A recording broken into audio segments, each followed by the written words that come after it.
If you want to see what I look like as I get up, here we go. Cheers. I didn't even do my hair.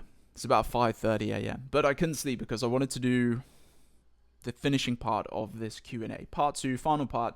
There are 5 questions and they're really good because I think you will be able to extract good information from this to help you right now, but also at a later date in your life or at some point in your life. So remember to save this post as well because they're good questions. All right, Josh, stop rambling. Let's begin. Our family cat's gut health, please. Okay, testing my morning knowledge. Think of gut health in 4 different arenas. Well, I like to anyway. The first arena is stress. So stress is one of the leading contributors to poor gut health. This is because if you think about it, a lot of us are now living in that 24/7 chronic stress situation. We're always stressed, anxious, worried, in fear, poor night's sleep. There's always something to be dealing with. But if we recall many years ago, stress was very beneficial because stress was designed to solve short-term acute problems. But now it's long-term durable problems, or whatever the opposite of acute is. Testing my morning memory. And this isn't good because we're constantly getting that influx of stress hormones, sympathetic nervous system activation, fight and flight, just stress. And what this leads to, what this does to your gut health is it disrupts the gut microbiota. It can lead to things like leaky gut syndrome, which is the tearing of the gut lining, and many, many other things. And here's a good thing to think about. Think of when you were last stressed, anxious, worried, fearful, even nervous, excited. What happened to your stomach? Most likely, you lost your appetite. And secondly, you had these feelings in there. You had the feelings of unease, maybe even feelings of feeling sick a little bit. And it just shows you the power of our emotional system on things like your gut. So we need to think, okay, well, how can I keep stress at bay if this is the case? Let me think the opposite. If I keep stress at bay, I'm going to keep the bacteria in my gut healthy and vibrant. I'm going to ask you a simple question. What do you enjoy the most to balance? I call it balance out your seesaw. What do you enjoy the most which keeps your mind and body balanced? Whether it's walking with a friend, enjoying a cup of coffee outside, whether it's going to the gym and lifting weights, or going to a HIIT class or a boxing class with a bunch of friends. Reading, writing, making sure you're getting good sleep. There's many, many tools that we can focus on, but within those tools, what I want you to ask yourself is, what do I enjoy the most? Because what you enjoy the most is what you're going to turn up for every single day. And what you turn up for every single day will help keep stress at bay. Did that rhyme? I think it did. That's the first thing. The second arena is prebiotic foods. Let's not complex this. Just try to get a variety of vegetables into your diet every single week. Once a day is great.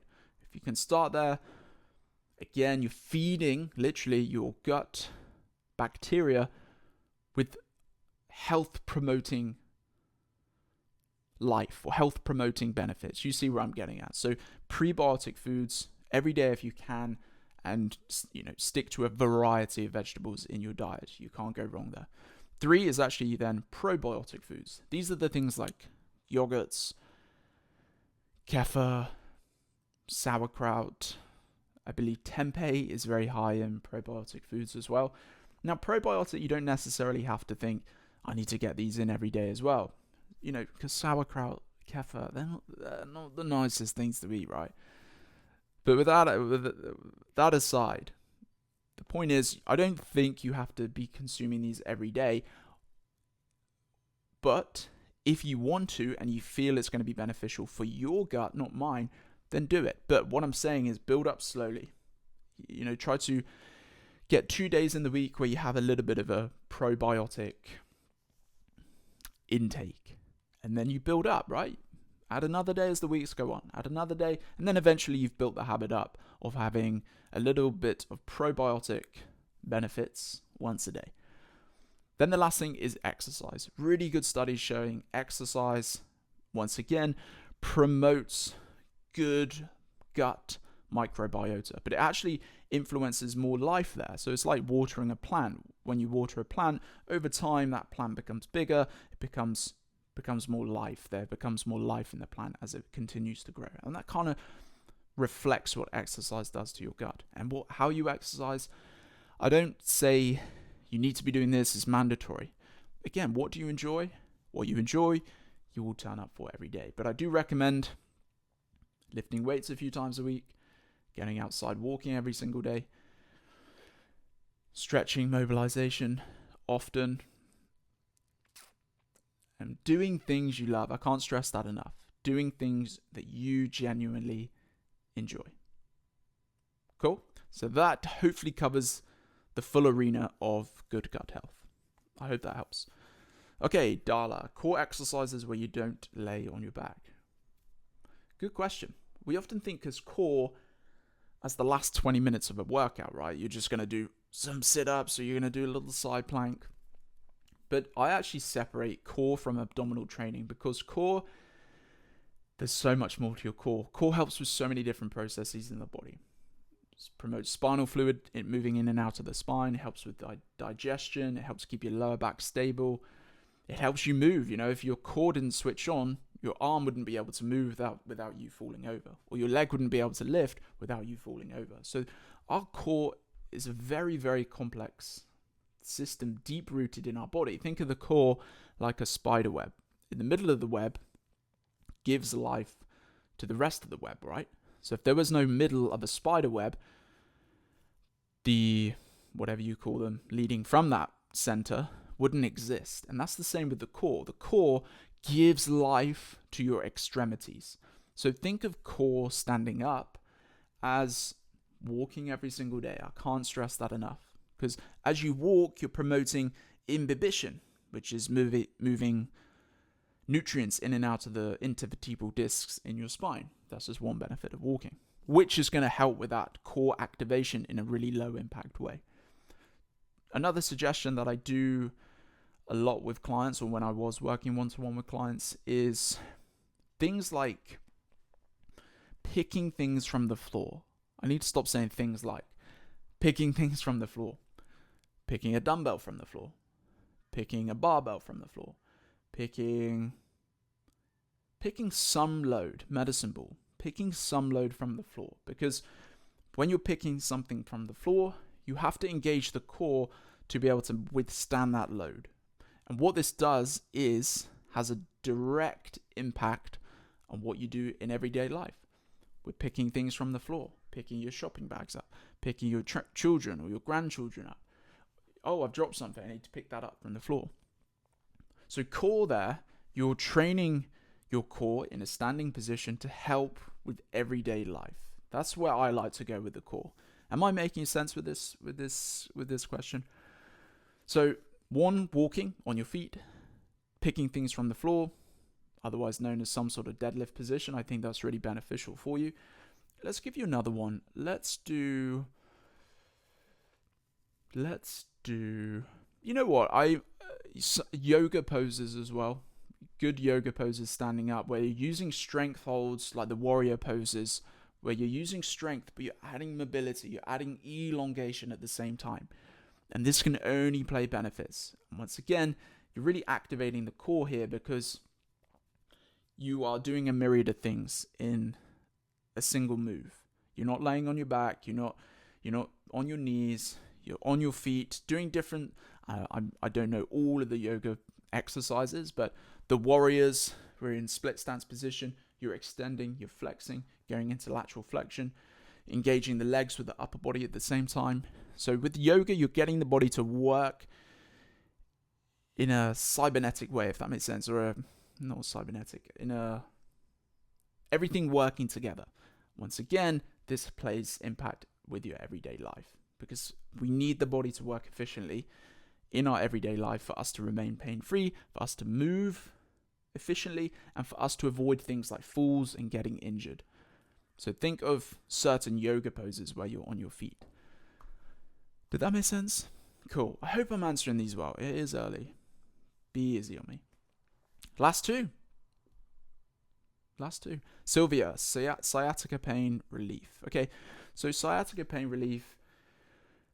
One, have you been told that it's sciatic, or is that just an assumption of where you're at? And hey, that assumption is usually correct, right? Because we know that sciatic pain, as it runs down the leg. So we need to take some compression off that sciatic nerve. Now, without giving too specific exercises, what I'm going to do is leave a link in the comments, and I did a YouTube on this where it's just a real quick exercise session promoting good sciatica pain relief exercises. Raising the leg in an extended way, lying on your front of your body, doing something called flossing, where you're bringing the foot up and the head up at the same time, and doing mobility like that. So you're flossing the nerve, which takes pressure off that sciatica nerve.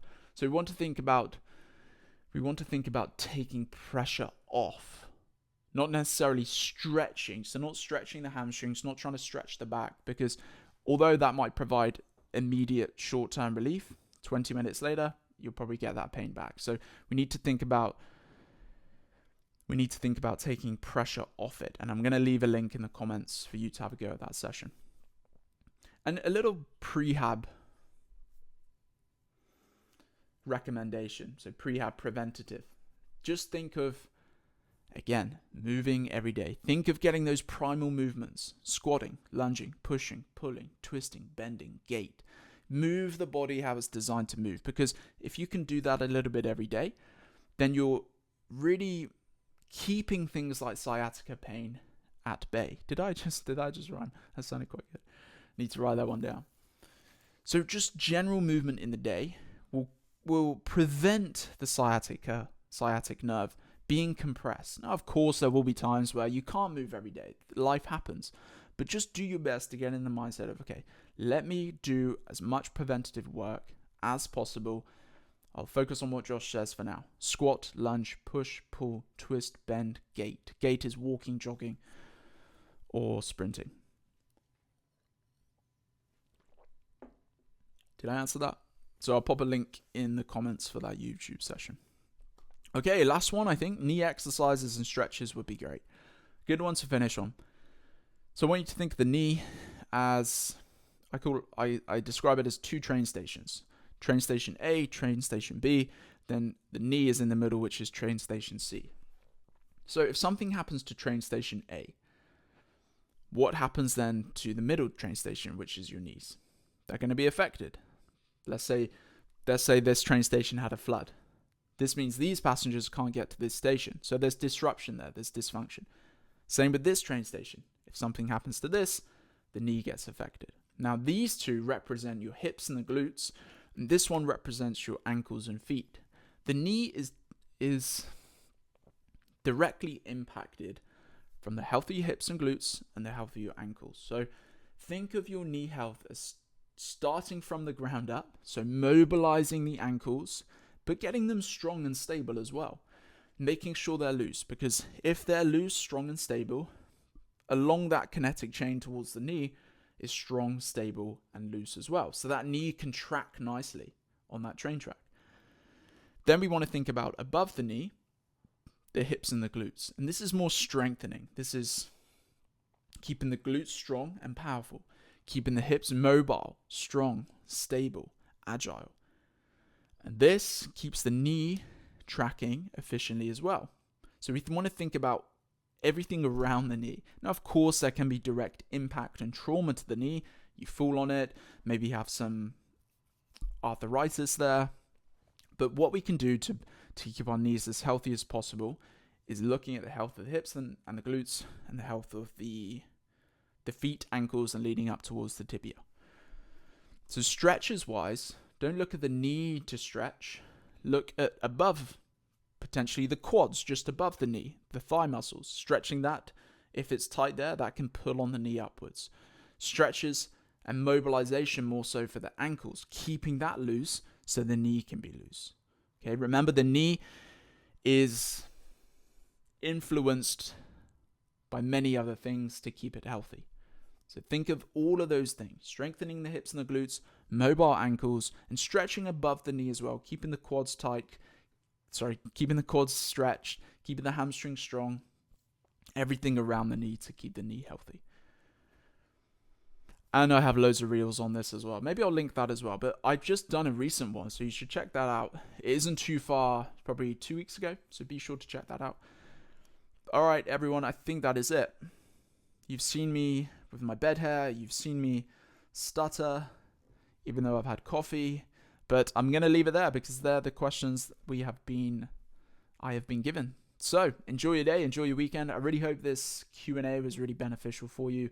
And I'm going to do a little video, short video next week and just ask you what you'd like to know. And then from the comments, I'm going to do another long form like this. So you can grab a tea or a coffee and just watch me ramble on for 15, 20 minutes. But thank you for your time. I really appreciate it. And have a good one. I hope you took something from this as well. I'll see you soon. I am Josh. Big love.